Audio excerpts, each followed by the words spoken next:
আপনার রোগীর কি সমস্যা ছিল? Brain tumour. আপনার রোগী কি হয়? আপনার বয়স কত? 12 রানিং। আপনার মেয়ে ব্রেন টিউমার কোথায় ধরা পড়ছে? কোন হাসপাতালে গিয়ে ধরা পড়ছে? প্রথম চাঁদপুরে ধরা পড়ছে, তারপরে কি কোন কোন জায়গায় চিকিৎসা করছেন? বিউটি সায়েন্সে। তখন তো ডাক্তাররা কি বললেন? ওখানে আমরা করছিলাম লেগেটিমেন্ট দ্বারা দিচ্ছে ওরা বিষ্কার শ্যামালিতে ওখানে করেছি শ্যামলীতে ব্রেন টিউমার অপারেশন করাইছে। অপারেশন করার পরে কি ধরা পড়লো?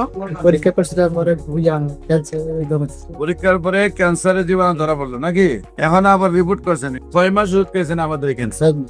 অপারেশন ছাড়া ক্যান্সার ধরা পড়ছে, তারপর চলে আসছেন। আল্লাহ অশেষ রহমতের রিপোর্ট সম্পূর্ণ ভালো আসছে। হ্যাঁ, আর আপনার রোগীর অবস্থা কি?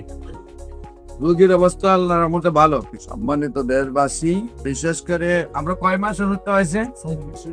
4 মাস ওষুধ খাওয়ার পরে রোগী সম্পূর্ণ রূপে সুস্থ আছেন।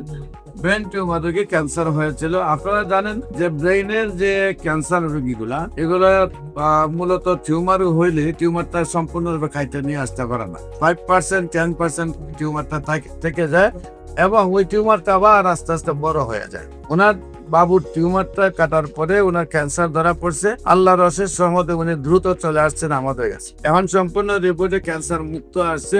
আল্লাহর রহমতে শারীরিক অবস্থায় ভালো আছে নাকি? শারীরিক অবস্থা ভালো আছে। বিশেষ করে আপনাদেরকে বলবো, ক্যান্সার হলে আনসার নেই, সেই কথার কোনো ভিত্তি নাই। আপনাদের ক্যান্সারের যে কোনো সমস্যার জন্য এবং যে কোনো প্রয়োজনে আপনাদের যোগাযোগ করার জন্য আহ্বান জানিয়ে শেষ করছে। সবাইকে ধন্যবাদ। আসসালামু আলাইকুম ওয়া রাহমাতুল্লাহি ওয়া বারাকাতুহু।